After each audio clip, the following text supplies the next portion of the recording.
It feels like we've been here before. Yeah, Chris and Izzy, this is actually the sixth time that this deadline has been pushed back since that initial freeze in March of 2020. But many Democrats say that this extension is not enough. They're calling on the president to cancel the loan debt altogether. But is that even feasible? What would it look like? And how should borrowers move in the meantime?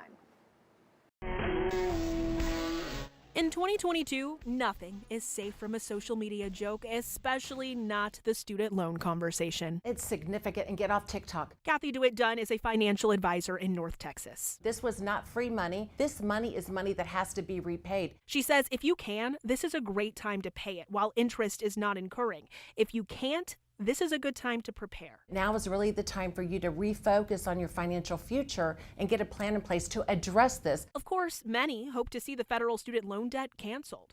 As of now, there's not a lot of evidence that he and the administration want to go all the way down to full forgiveness. SMU economics professor Cullum Clark also says there are questions about whether President Biden has the authority to do that.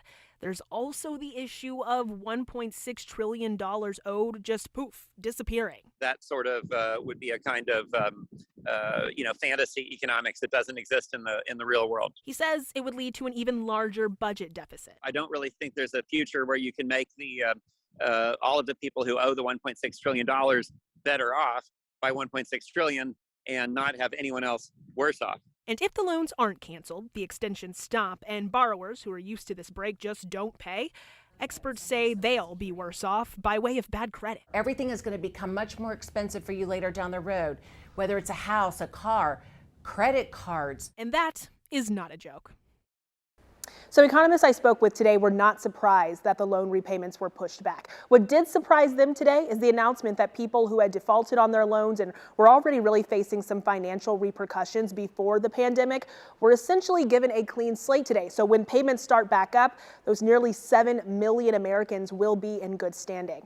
And while you guys are still weighing in on those polls, Chris and Izzy are going to check back in on those results a bit later, so keep voting. All right, thanks so much, Morgan.